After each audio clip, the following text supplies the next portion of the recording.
No, we haven't. I think that's in the past, honestly. We're teammates now, and we have one goal. That's to win a championship. And, I'm coming in. I want to win a championship, too, and I'm pretty sure that's her main goal, too. So whatever I can do to help win a championship, that's the goal right now. Raven Johnson just dropped a statement about Caitlin Clark that completely caught people off guard. And honestly, it probably disappointed the media, who were clearly hoping for chaos. They were looking for drama, tension, maybe even a full-blown locker room clash between the two. But instead, they got the exact opposite. Johnson faced the camera and essentially told everyone to move on from the past. No beef, no lingering rivalry from their college days, none of it. Just basketball, just focusing on winning. And the way she delivered it? Totally composed, completely unfazed. Like whatever happened back in 2023, when South Carolina dominated Iowa in the championship, doesn't even matter to her anymore. Happened in 2023, and then just the irony of you guys 2 minutes now. Just wondering, have you two acknowledged that since you've been in this building, have you talked about what happened in 2023? No, we haven't. I think that's in the past, honestly. We're teammates now, and we have one goal. That's to win a championship. And, I'm coming in. I want to win a championship, too, and I'm pretty sure that's her main goal, too. So whatever I can do to help win a championship, that's the goal right now. Stop. Just a few days. What's been your perspective on the standard accountability? But here's where things take a turn.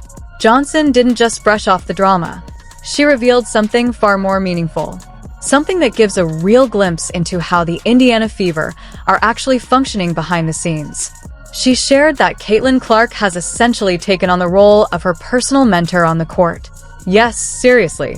The very same Caitlin Clark, who people assumed had issues with Johnson because of their college clashes, is now spending real time helping her out, answering her questions, breaking down plays, and guiding her through offensive sets step by step.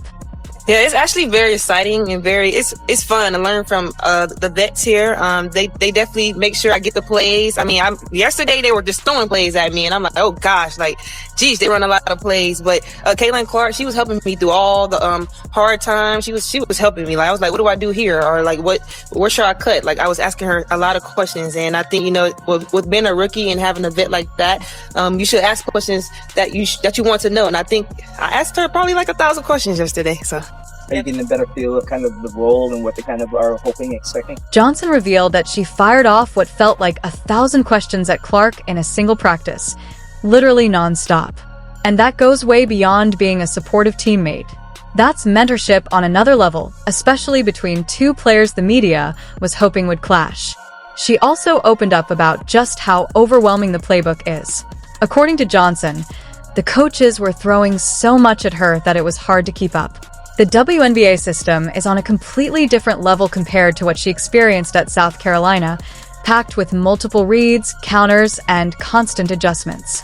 But instead of letting her struggle, Clark stepped in and simplified everything. And that's the part people aren't really talking about. Clark isn't just leading, she's actively teaching the system to rookies as it's happening. Take a second to think about that. She's only in her second year. Most players at that stage are still trying to find their footing, earn minutes, and prove themselves. But Clark? She's basically holding unofficial coaching sessions during practice, guiding Johnson through cutting angles, explaining spacing, and reading defensive rotations before the play even unfolds. That's not typical. That's a high-level basketball mind paired with real leadership. And it completely shuts down the idea that Clark is some ball-dominant player only focused on her own numbers. The reality is, playing next to someone like her means learning an entirely new way to see and understand the game. This is crazy. I'm literally in a WNBA. I have an Indiana jersey on, and I'm wearing number 3. This is crazy to me. I feel like I'm dreaming, literally dreaming. Every day I come to training camp and I see Caitlin Clark, Sophie Cunningham. I look at these girls I watch these girls in college. I'm literally playing with these girls. It's crazy, honestly. It's a surreal moment, honestly. That's what I thought. Just you saying we're number 3. What does number 3 mean? You can't just step on the court and improvise. You have to know the exact moment to cut, when to spot up, and how to read the defense a split second before Clark makes her move, because she processes the game faster than almost anyone out there. Her passes come from angles most players don't even see coming. And if you're not in sync with her, you'll fall behind fast. So when Johnson says she asked 1,000 questions, that's not a weakness. It's intelligence. It's survival. It shows she understands that if you want to succeed alongside a generational playmaker, you have to learn her language.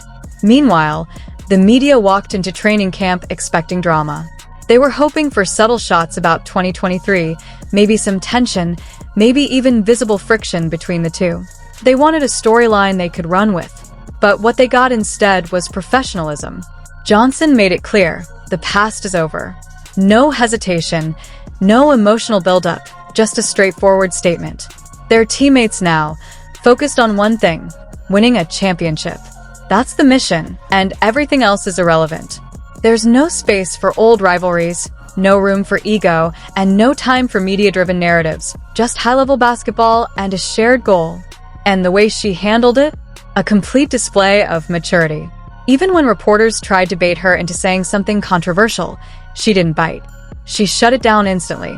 But it doesn't stop there. From a pure basketball standpoint, this duo actually makes perfect sense. Johnson brings elite defense. That's her identity, locking down the opponent's best perimeter scorer every night. She's aggressive, physical, and constantly applying pressure. The kind of player who wears you out over the course of a game. And that's exactly what the Fever were missing. Because last season, Clark had a huge problem. She was doing everything on offense while also being targeted on defense.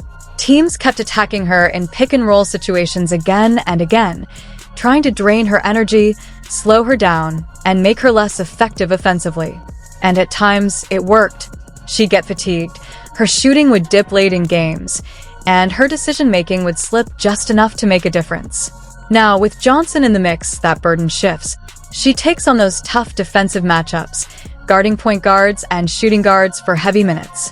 She pressures the ball, battles through screens, and handles all the exhausting, gritty work that takes a toll physically. And that changes everything for Clark. Now she can conserve energy on defense and stay fresh for what she does best, running the offense and creating scoring opportunities. It's a perfect balance. Their skill sets complement each other in a way that elevates both players. And on top of that, Johnson even mentioned how unreal the whole experience feels. Yeah, I mean, I think for lack of better terms, it's kind of a red shirt for rookies, and I'm super excited for the opportunity. I'm grateful that they even considered me to be in that position, so I think I'm just taking it one day at a time and really leaning into the process. Scott? Do you have inclinations that people were interested in you during the draft and all of that? And what was that like when we Yeah, I did. We had a couple of Zooms with them.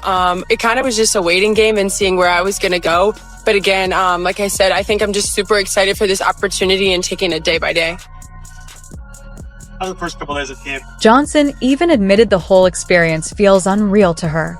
She described it like a dream. Looking down at her Indiana Fever jersey with the number 3 on it and still not fully believing it's real. Every day at training camp, she walks in and sees Caitlin Clark, Sophie Cunningham, and other players she once watched from a distance. These are athletes she studied on film, looked up to, and learned from, and now she's right there with them. Same locker room, same practices, going head-to-head, and soaking up knowledge firsthand. It's a total surreal moment for her, and it really highlights how quickly the landscape of the WNBA is evolving, with a new generation stepping in and reshaping the league in real time. There's one big question here. Stephanie White is running a highly complex, structured system with constant plays and reads, which can overwhelm players like Raven Johnson. While that approach emphasizes discipline and execution, it could clash with Caitlin Clark's natural style. She thrives on instinct, quick reads, and reacting in real time. If the system becomes too rigid, it risks limiting what makes her so dangerous.